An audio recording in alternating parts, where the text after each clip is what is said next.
한 말 하시는 거예요. 갈보리 십자가, 갈보리 산 위에 그 찬양을 보면은 4절 내내 험한 십자가가 없는 구절이 없다. 험한 십자가, 험한 십자가, 험한 십자가를 사랑하리. 그러면서 그분이 정말 사역을 그만두고 싶었을 때 자기 자녀가 5살, 6살 된 아들이 있었는데 아버지를 보고 진짜 이렇게 이사 다니면서 못 다니겠다고. 그러니까 그분이 이제 사역하시면서 돌아다니니까 이사를 계속해야 되잖아요. 그런데 그 5살 아이가 진짜 아버지는 나 이제 못 따라다니겠다고 그러면서 컴플레인 할 때 진짜 그분도 거기서 그만두고 싶었다 그러더라고요. 자기는 괜찮은데 자기 자녀가 힘들어서 주저앉을 때 이제 진짜 못하겠다 그러면서 주저앉고 싶었다 그러더라고요. 그런데 그때 하나님이 보여주신 성경 구절이 험한 십자가, 갈보리산 위에 그 찬양 가운데 그 네 구절, 네 가사 가운데 한 번도 빠지지 않은 그 험한 십자가, 그게 보였다 그러더라고요. 그러면서 주님이 말씀하시는 것이 너는 이 십자가의 삶이 힘들다고 하지만 나는 하늘에서 내 면류관과 바꿀 험한 십자가를 내가 지금 너에게 만들고 있다. 너의 면류관과 바꿀 험한 십자가를 나는 너에게 지금 주조하고 있는 것이다. 그렇게 만들고 있다. 그렇게 말씀을 했다는 거예요. 근데 그 말씀을 제가 딱 듣는데 제가 가지고 있던 고민이 다 해결이 되는 거예요. 왜 선교지에서 그렇게 힘들었는지, 왜 하나님이 그렇게 고생을 시키셨는지, 그 모든 것이 해결이 되는 거예요. 나는 주님 왜 채워주시지 않으십니까? 왜 저를 공급하시지 않으십니까? 그렇게 불평하던 때에 주님은 나의 험한 십자가를 주조하고 계셨던 거예요. 험한 십자가를 구워내고 계셨던 거예요. 그래서 결국 하늘에서 나의 면류관과 바꿀 그 험한 십자가를 만들고 계셨다는 거죠. 근데 그거를 제가 깨닫는 순간 나의 내 영 가운데 하나님의 그 계시가 확 부어지는 거예요. 결국은 내가 주님을 막았던 거죠. 내가 그러한 그 험한 십자가에 대한 이해가 온전히 내게 임했을 때 성령님이 내게 확 부어졌어요. 여러분, 성령님이 부어지지 않는 것은 내가 아직 성령님의 그 높은 이해의 차원으로 올라가지 못해서 그래요. 성령님이 임하실 때마다 그것은 내가 성령님의 네이처와 내 네이처가 성령님의 이해력과 나의 이해력이 합해질 때 그때 성령님이 확 부어집니다. 결국은 하나님의 그 차원으로 우리가 올라가야 되는 거예요. 그래서 그 험한 십자가를 제가 할 수가 있게 되었고, 그리고 목회를 하면서도 그것이 굉장히 위로가 되는 거예요. 우리는 겉으로가 아니라 정말 험한 십자가를 지금 우리는 만들어내고 있다. 우리의 고난 가운데, 우리의 힘든 삶 가운데 하나님은 그것을 만들어내고 있다. 여러분, 십자가가 없는 크리스천들이 되지 마십시오. 험한 십자가를 붙드시고 그 십자가를 이 땅에서 결국은 천국에 가서 바꿀 그 십자가를 여러분이 갖고 계셔야 되지 않습니까? 여러분, 면류관을 주시려고 하는데 그것과 바꿀 험한 십자가가 여기서 준비되지 않았다면 얼마나 낭패당한 것일 것 같아요. 그렇죠? 예. 그래서 정말 온전히 여러 가지 시험을 만나거든 온전히 기쁘시게 여기는 여러분이 되시길 원합니다. 예. 그 인내의 열매를 온전히 맺고 그 온전히 기뻐하는 그러한 자가 하나님이 찾으시는 것이고, 그렇게 될 때 우리는 조금도 부족함이 없는 자가 된다는 거예요. 이 말이 너무 좋아요. 우린 정말 조금도 부족함이 없는 자가 되고 싶잖아요. 저는 정말 그래요. 나는 조금도 부족한 자가 되고 싶지 않은데 주님이 인내를 배운다면 너는 조금도 부족한 자가 되지 않고 그 인격이 강한 인격이 되어서 모든 것을 이길 수 있다고 그렇게 말씀하시는 거예요. 예. 그래서 제 삶을 돌아볼 때 절제 열매를 맺기 위해서 재정의 어려움이 오더라고요. 여러분, 돈이 많잖아요. 그럼 막 써요. 돈이 많으면 절제를 몰라요. 마구마구 쓰죠. 예. 한국에서도 얼마나 술값으로 많은 사람들이 돈을 씁니까? 예? 돈이 많아서 그렇죠. 재정의 어려움이 오면 술값 낼 수 있을까요? 예. 절제의 열매를 맺으려고 하나님이 재정의 어려움을 주시더라고요. 그러면 일기에 쓰시는 거예요. 주님, 이렇게 어려워서 절제를 배울 수 있게 해주셔서 감사합니다. 예. 또 인내의 열매를 맺기 위해서 관계의 어려움도 주시더라고요. 여러분, 한 사람의 부족한 모습, 불완전한 모습을 참아내기가 얼마나 어려운지 아십니까?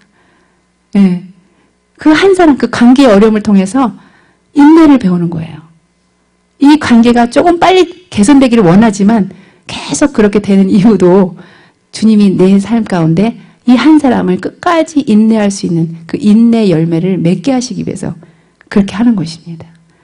예, 이기적인 사랑을 우리가 경험하게 되면 다치죠. 상처를 받습니다.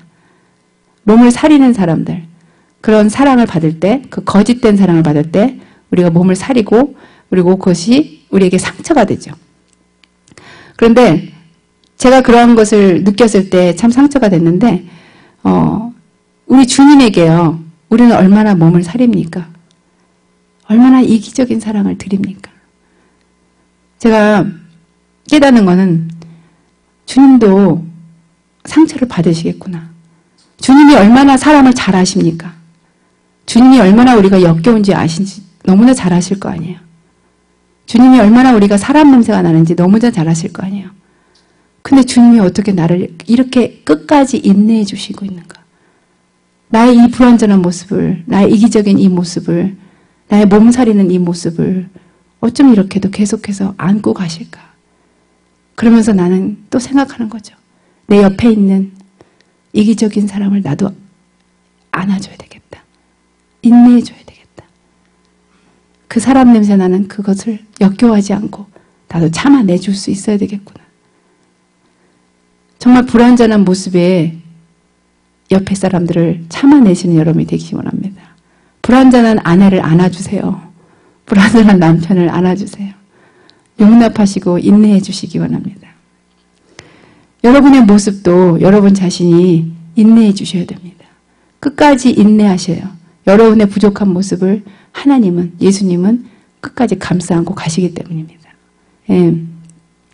제가요, 한 달간 아팠어요. 근데 미우라 야아코라는 빙점을 쓴 작가가 그랬죠. 아프지 않고는 모르는 은혜가 있습니다. 그렇잖아요. 정말 아프다는 게 이렇게 은혜가 되는지는 몰랐어요. 제가 참 아프지를 모르는 사람이거든요. 아프지를 잘 안 하는 사람인데 아프면서 많은 것을 생각했어요. 인내한다는 거, 음식을 절제한다는 거, 또 내 안에 불순물들을 제거한다는 거, 탐심을 없앤다는 거, 욕심을 버린다는 거, 어떤 생각과 어떤 사람과 세상에 집착하는 것을 내려놓는다는 거, 이 모든 것을 아프면서 많이 배우게 되는 거예요. 아프지 않고는 자꾸 우리는 내가 잡으려고 하고 집착하려고 하잖아요. 근데 아프니까요, 참 많은 불순물들이 내게서 떨어져 나가는 거를 그렇게 배웠어요. 그런 거를 느껴요. 또요, 제가 가슴이 아프니까 제일 안 좋은 거는 하나님이 안 느껴지는 거예요. 여러분, 제가 하나님, 아까도 말했지만 하나님의 사랑에 늘 감격하는 사람이 이 갑자기 가슴이 아프면서 하나님이 안 느껴지니까 굉장히 힘들더라고요. 그러면서 다른 사람들을 이해하게 됐어요. 하나님이 없이 사는 사람들의 그 불안과 그 우울증, 그 염려. 그러면서 더 많은 그 하나님의 사람을 없이 사는 그런 사람들을 이해하는 그런 깊은 폭이 제게 생기게 됐어요. 또 무엇보다도 긍휼함이 보여졌어요. 아픈 사람들을 본다는 것에 대해서 긍휼함이 보여졌는데, 몸이 아픈 사람들이 얼마나 치유를 원하고 있는지, 정말 예수님이 그 아픈 자들을 치유했을 때 그들의 기쁨이 어땠을까? 저는 이제 그거를 잘 몰랐던 거예요. 성경에서도 보면 아픈 자를 치유했다 그러면 그냥 그런가 보다 했는데, 이제는 아프다 그러면 그들이 치유가 얼마나 기뻤을까? 혈류증의 여인이 얼마나 기뻤을까? 그런 것들이 보이는 거예요. 그러면서 하나님 말씀하시길 이 신부학교에도 치유의 권능이 임할 것이다. 예, 정말 아픈 자들에게 그 하나님의 긍휼이 보여지고 치유의 권능이 임할 것이 된 것에 대해서 하나님이 선포하기를 원하셨어요. 예, 하나님께서 질병을 치유하십니다. 예, 하나님의 그 신부의 권능이 치유의 권능입니다. 신부는 하나님과 예수님과 동일한 권능을 쓰는 자들이에요. 그래서 치유의 권능이 임하는 것에 대해서 말씀하셨어요. 그러면서 아픈 자들에 대한 긍휼의 마음과 그분의 과분한 친절에 대해서 알게 되셨는데, 또한 제가 아프니까 특별히 극도로 잘해주시는 분들이 있었어요. 정말 이렇게까지 할 수 있을까? 사람이, 나는 아프면 어떻게 챙겨야 되는지를 자기가 잘 모르는 사람이었거든요. 근데 제가 아파 보니까 다른 사람들이 저를 챙겨주는데